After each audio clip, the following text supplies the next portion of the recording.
북한 보위부가 발칵 뒤집혔습니다.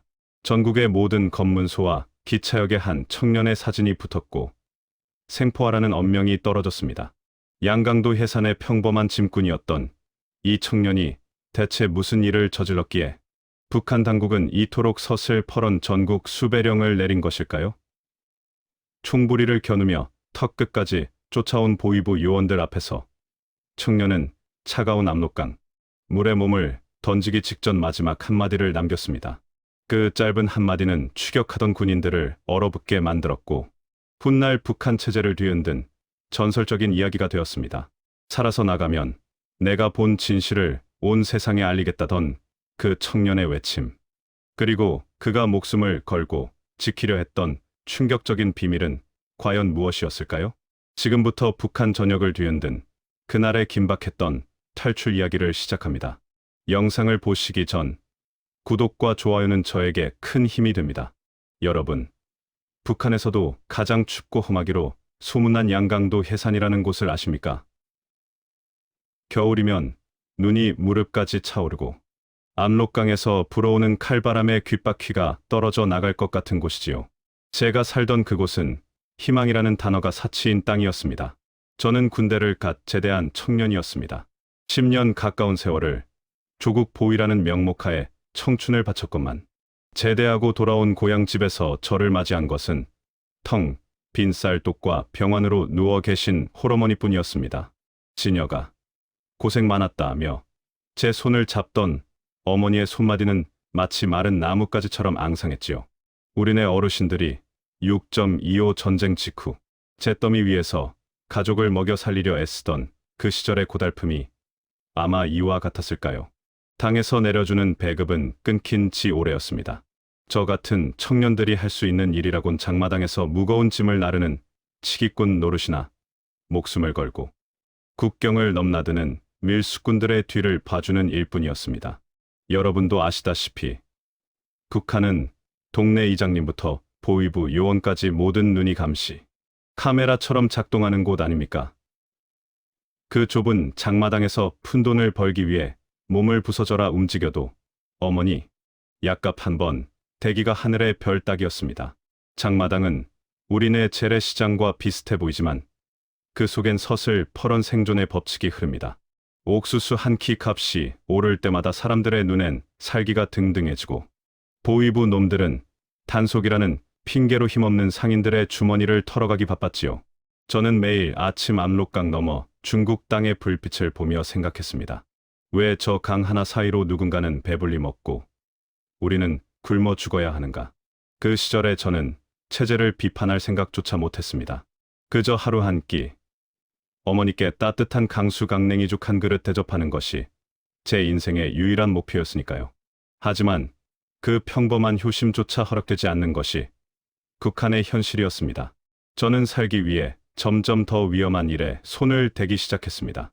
밀수꾼들의 짐을 옮겨다 주며 보위부의 눈을 피해 밤중에 강가로 향하는 일이 잦아졌지요. 그러던 어느 날 평소 알고 지내던 밀수업자로부터 은밀한 제안을 하나 받게 됩니다. 진혁이 너 눈썰미 좋고 발 빠르니까 이번에 평양에서 내려온 귀한 물건 하나만 좀 옮겨다 주라. 어머니 약값은 충분히 쳐주마. 그것이 제 인생을 송두리째 뒤바꿔 놓을 1호 수배령의 시작이 될 줄은 꿈에도 모른 채 저는 그 검은 비닐봉지를 받아들었습니다. 그 안에는 우리 민족의 운명을 뒤흔들 진실과 저를 죽음으로 몰아넣을 치명적인 함정이 함께 들어 있었습니다. 그 밀수꾼 형님이 건네준 검은 비닐봉지는 생각보다 가벼웠습니다. 하지만 그 안에 담긴 무게는 제 인생 전체를 짓눌러버릴 만큼 무거운 것이었지요. 어머니의 약값을 벌겠다는 일념 하나로 저는 그 봉지를 품 안 깊숙이 찔러넣고 보위부의 눈길을 피해 집으로 돌아왔습니다. 여러분, 북한에서는 궁금한 게 있어도 입을 닫고 보고 싶은 게 있어도 눈을 감아야 산다는 말이 있습니다. 하지만 그날은 왠지 모르게 자꾸만 가슴이 두근거렸습니다. 도대체 이게 뭐길래 평양에서 여기까지 내려왔을까?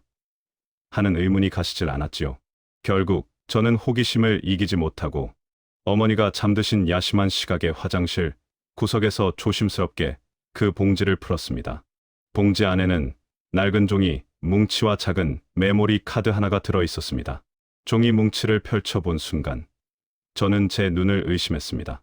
거기에는 우리가 학교에서, 군대에서 귀에 못이 박이도록 들었던 위대한 수령님들의 역사가 사실은 조작된 것이라는 증거들이 빽빽하게 적혀 있었습니다.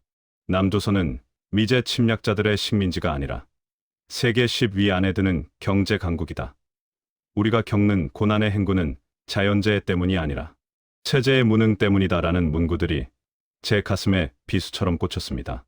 여러분도 아시다시피 평생을 당과 수령을 위해 충성하라고 배워온 우리 같은 사람들에게 이것은 단순한 종이 조각이 아닙니다. 하늘이 무너지는 것 같은 충격이지요. 그럼 내가 군대에서 보낸 그 10년은 도대체 무엇을 위한 것이었나? 왜 우리 어머니는 평생을 헌신하고도 약한 첩 못 쓰고 알아누워 계셔야 하나? 하는 분노가 치밀어 올랐습니다. 마치 일제시대 때 독립운동가들이 숨어서 읽던 경문처럼 그 글자 하나하나가 제 심장을 뜨겁게 달구었습니다. 그 순간 밖에서 누군가 저희 집 대문을 거칠게 두드리는 소리가 들렸습니다. 박진혁, 안에 있는 것 다 안다. 당장 문 열어. 보위부 요원의 서슬 퍼런 목소리였습니다. 아마 저를 지켜보던 누군가가 신고를 했거나 물건을 준 밀수업자가 이미 잡혀 불었겠지요. 제 손은 사시나무 떨듯 떨렸고 등줄기에는 식은땀이 비 오듯 흘렀습니다. 그 찰나의 순간에 저는 깨달았습니다. 이제 저는 평범한 짐꾼 박진혁이 아니라 체제를 위협하는 불순분자가 되어버렸다는 사실요. 저는 급히 종이 뭉치를 불에 태우고 메모리 카드만 바지 춤에 숨겼습니다. 캄캄한 밤, 뒷문으로 도망치며 뒤를 돌아보았을 때 보위부 놈들이 들이닥치는 소리와 함께 어머니의 힘없는 비명소리가 들려왔습니다. 자식으로서 도저히 해서는 안 될 부류였지만 여기서 잡히면 우리 가족 모두가 죽는다는 공포가 저를 거칠게 몰아세웠습니다. 그렇게 저는 신념이 무너진 자리 위에서 목숨을 건 도망자가 되었습니다. 북한 전역에 제 얼굴이 담긴 수배령이 내려지기까지는 그리 오랜 시간이 걸리지 않았습니다. 뒷문으로 빠져나와 정신없이 산속으로 몸을 숨겼지만 귓가에는 여전히 어머니의 비명과 보위부 놈들의 거친 고함 소리가 쟁쟁했습니다. 진혁아, 도망쳐라. 하시던 어머니의 마지막 목소리가 가슴을 후벼 팠지요. 여러분, 자식이 되어 부모를 사지로 몰아넣고 나 혼자 살겠다고 도망치는 그 심정을 어찌 말로 다 하겠습니까? 제 발걸음은 천근만근 무거웠지만 제 품 안의 메모리 카드는 마치 불덩이처럼 뜨겁게 제 살을 지지는 것 같았습니다. 다음 날 아침, 해산 시내 전체가 발칵 뒤집혔다는 소식이 들려왔습니다. 장마당 입구며 기차역, 심지어는 동네 인민반 게시판까지 제 얼굴이 그려진 수배 전단이 붙었지요. 제목은 국가 전복, 음모 및 반국가 선전물 소지. 이름만 들어도 무시무시한 1호 수배령이 내려진 것입니다. 일개 짐꾼 청년 하나 잡겠다고 북한 전역의 보위부와 안전국에 비상령이 떨어진 것이지요. 더욱 가슴 아픈 것은 믿었던 친구의 배신이었습니다. 제가 평소 형제처럼 지내며 먹을 것도 나눠 먹던 고향 친구 녀석이 보위부의 앞잡이가 되어 저를 찾으러 다닌다는 말을 들었을 때 저는 인간이라는 존재에 대해 깊은 환멸을 느꼈습니다. 진혁이 그놈 아마 국경 근처 동굴에 숨어 있을 겁니다 라며 제 은신처를 일러바쳤다는 소문이 들려왔지요. 여러분도 아시다시피 북한은 이처럼 가장 가까운 사람도 믿을 수 없게 만드는 곳입니다. 우리네 어르신들이 겪으신 전쟁통에도 이런 비극이 참 많았지 않습니까? 저는 이제 갈 곳 없는 쥐새끼 신세가 되었습니다. 배고픔보다 더 무서운 건 사람의 눈길이었습니다. 산속에서 짐승처럼 풀뿌리를 캐 먹으며 밤이면 안록강 너머 중국의 화려한 불빛을 바라보았습니다. 왜 저쪽은 대나처럼 환한데 우리 땅은 죽음처럼 캄캄한가? 수배령 때문에 평양의 높은 분들부터 시골의 말단, 보위부원까지 모두가 저를 사냥감으로 여기고 있었습니다. 하지만 저는 결심했습니다. 단순히 나 혼자 살기 위해서가 아니라 이 메모리 카드 속에 든 진실을 세상에 알리기 위해서라도 절대 잡힐 수 없다고 말입니다. 보위부 놈들이 촘촘하게 그물을 짜고 저를 기다리고 있었지만 저는 오히려 그들의 감시가 가장 허술한 곳, 즉 죽음의 구렁텅이라 불리는 국경 봉쇄선을 정면으로 돌파하기로 마음먹었습니다. 여러분, 사람이 살면서 가장 무서울 때가 언제인지 아십니까? 죽음이 코앞에 닥쳤을 때일까요? 아니면 배고픔에 눈이 뒤집혔을 때일까요? 제가 겪어보니 진짜 무서운 건 내가 평생 믿어온 세상이 통째로 거짓이었다는 걸 깨닫는 순간이더군요. 그 무거운 진실을 품에 안고 전국에 수배령이 내려진 도망자 신세가 되니 오히려 죽음 따위는 두렵지 않았습니다. 아니, 정확히 말하면 개죽음 당하는 게 두려웠습니다. 어머니를 두고 떠나온 불효자는 매일 밤 산속에서 가슴을 쳤습니다. 지녀가 살아서 진실을 말해라 하시던 어머니의 마지막 당부는 제 가슴에 깊은 못이 되어 박혔지요. 우리네 어르신들도 일제시대 때 혹은 6.25 전쟁 때 가족을 뒤로하고 사지로 떠나며 이런 심정이셨을까 싶습니다. 자식으로서 도저히 용서받지 못할 길이지만 제가 여기서 잡히면 제가 본 그 진실, 우리 민족을 기만해온 그 가증스러운 거짓말들도 함께 묻혀버릴 것이 뻔했습니다. 저는 결심했습니다. 단순히 중국으로 가서 배를 채우는 탈북이 아니라 이 메모리 카드에 담긴 진실을 온 세상에 알리는 폭로를 하겠다고 말입니다. 그것만이 감옥에 끌려가셨을 어머니와 배신당한 내 고향 사람들을 위해 제가 할 수 있는 유일한 속죄였습니다. 이제 국경 봉쇄선을 뚫어야 했습니다. 여러분도 뉴스를 통해 보셨겠지만 요즘 북한 국경은 예전 같지 않습니다. 팬데믹 이후로 2중, 3중 철조망이 쳐졌고 움직이는 것은 무엇이든 쏴 죽이라는 명령이 내려진 살벌한 곳이지요. 계산 앞바다, 아니 압록강변은 그야말로 지옥의 문턱 같았습니다. 보위부 놈들은 제가 국경으로 올 줄 알고 이미 촘촘한 그물을 짜놓았을 겁니다. 그래, 나 하나 잡겠다고 온 나라가 난리라면 내가 직접 그 난리 속으로 들어가 주마. 저는 보위부의 예상을 뒤엎기로 했습니다. 그들이 지키고 있는 큰 길이 아니라 아무도 지나갈 수 없다고 믿는 깎아지른 절벽 위숲길을 택했습니다. 군대 시절 훈련받았던 기억을 되살려 저는 짐승처럼 기어서 강가로 향했습니다. 배낭에는 옷가지 대신 진실이 담긴 메모리 카드를 비닐에 겹겹이 싸서 입안에 깊숙이 밀어 넣었습니다. 만약 잡힌다면 삼켜서라도 없애겠다는 각오였지요. 한 걸음 한 걸음 내디딜 때마다 마른 나뭇가지 꺾이는 소리에 심장이 덜컥 내려앉았지만 제 눈앞에 아른거리는 어머니의 얼굴이 저를 앞으로 밀어냈습니다. 이걸 세상에 알리기 전까지는 절대 죽을 수 없다. 그렇게 저는 북한 전역을 뒤흔든 1호 수배령의 주인공에서 진실을 운반하는 마지막 전령이 되어 사선의 끝자락에 섰습니다. 압록강의 물소리가 이렇게나 공포스러웠던 적이 있었을까요? 여러분, 북한 국경의 밤은 우리가 생각하는 그런 낭만적인 밤이 아닙니다. 사방이 쥐 죽은 듯 고요한데 오직 보위부 놈들의 서치라이트만이 뱀의 눈처럼 강바닥을 훑고 지나가지요. 저는 이중으로 처진 철조망 아래 진흙탕 속을 뱀처럼 기었습니다. 온몸은 이미 오물과 진흙으로 뒤덮였고 손톱은 흙을 파내느라 다 빠져나갈 것 같았지만 통증조차 느껴지지 않았습니다. 오직 입안에 감춘 그 작은 메모리 카드의 딱딱한 질감만이 제가 살아있음을 증명해 주었지요. 마지막 철조망을 통과해 강둑으로 뛰어내리려던 찰나였습니다. 갑자기 뒤편에서 서치라이트가 제 등을 정면으로 비췄습니다. 깨섞거라. 움직이면 쏜다. 서슬퍼런 고함과 함께 철컥하는 노리쇠 후퇴 소리가 정적을 깨뜨렸습니다. 제 심장이 발바닥까지 떨어지는 기분이었습니다. 천천히 뒤를 돌아보니 거기엔 앳된 얼굴의 어린 군인 하나가 총구를 저에게 겨누고 있었습니다. 그 아이의 눈은 공포와 경계심으로 흔들리고 있었지요. 불과 몇 년 전, 저 역시 저 자리에 서서 누군가에게 총을 겨눴던 기억이 스쳐 지나갔습니다. 진혁이 형, 정말 형입니까? 놀랍게도 저를 찾아낸 건 제 고향 후배이자 제가 군 시절 아끼던 녀석이었습니다. 녀석은 전국에 뿌려진 제 수배 전단을 보고도 믿기지 않았던 모양입니다. 형, 왜 이런 짓을 했습니까? 평양에서 내려온 귀한 분들이 형만 잡으면 포상을 준다고 난리인데 그냥 여기서 항복하십시오. 그럼 목숨만은 살려줄지 모릅니다. 그 아이의 떨리는 목소리를 들으며 저는 비로소 웃음이 나왔습니다. 비참해서 웃음이 났고 이 아이가 가엾어서 눈물이 났습니다. 저는 강물에 발을 담근 채 총구 앞에 당당히 서서 마지막 한마디를 던졌습니다.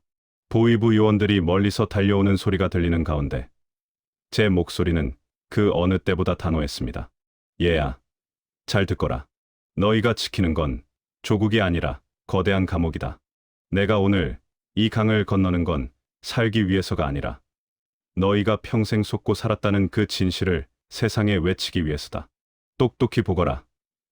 사람이 어떻게 자유를 찾아가는지. 그것이 제가 북녘 땅에 남긴 마지막 유언과도 같은 말이었습니다.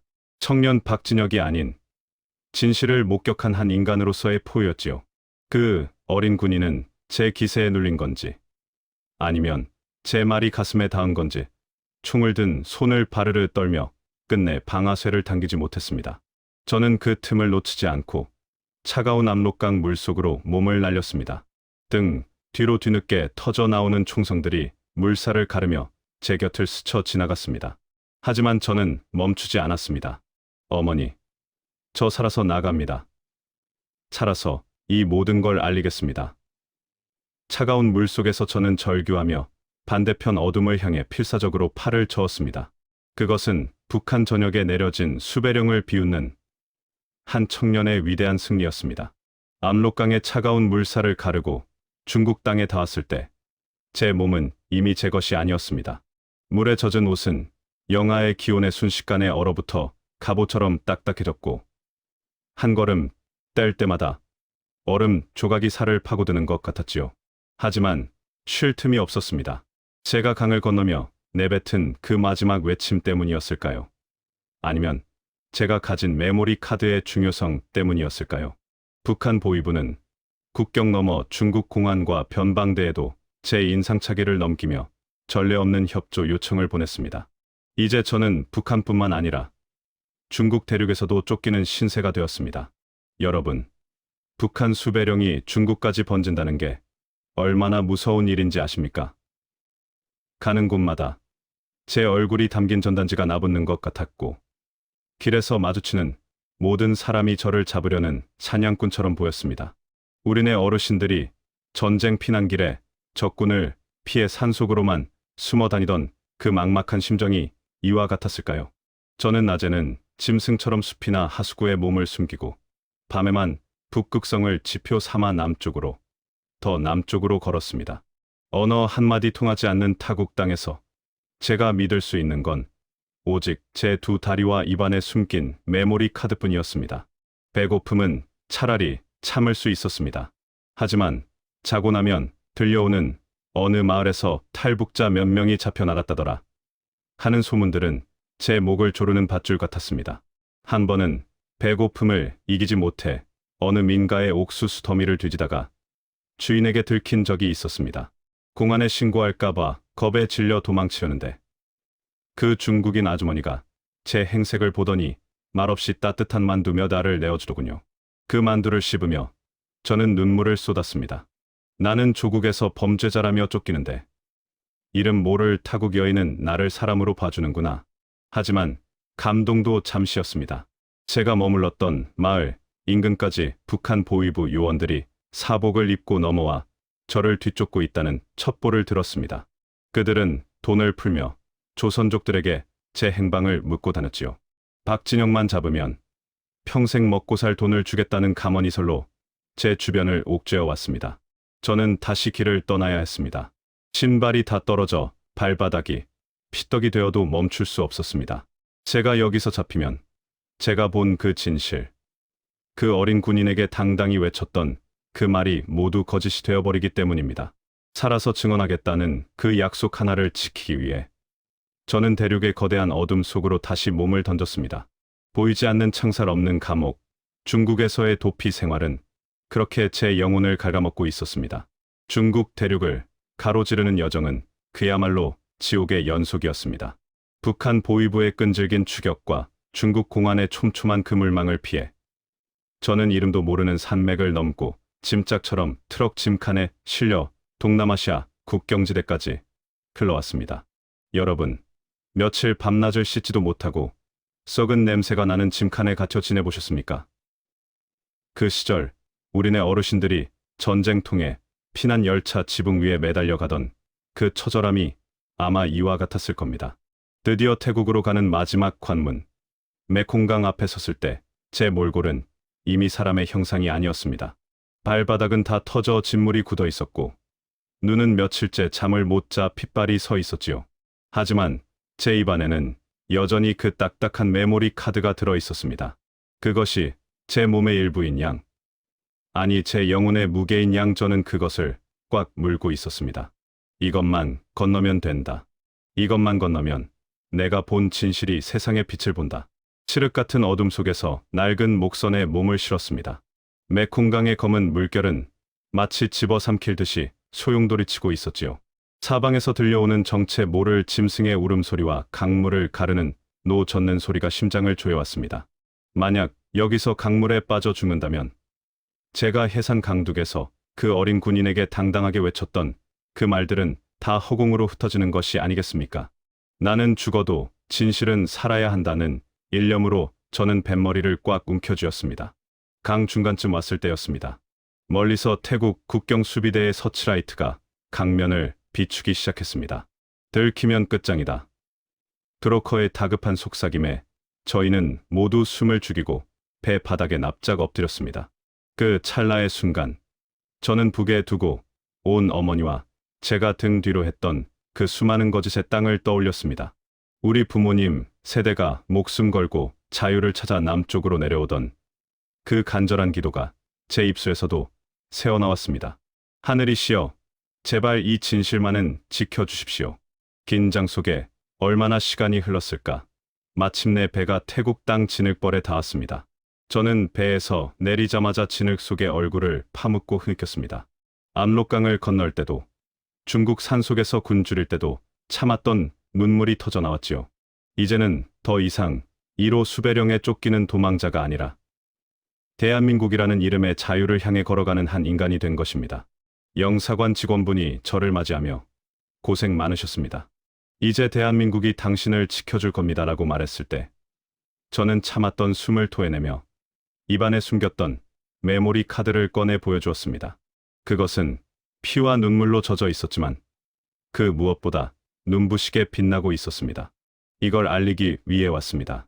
우리 북녘 동포들이 어떤 거짓 속에 사는지 전 세계에 알려주십시오. 희망이라는 것은 참으로 묘합니다.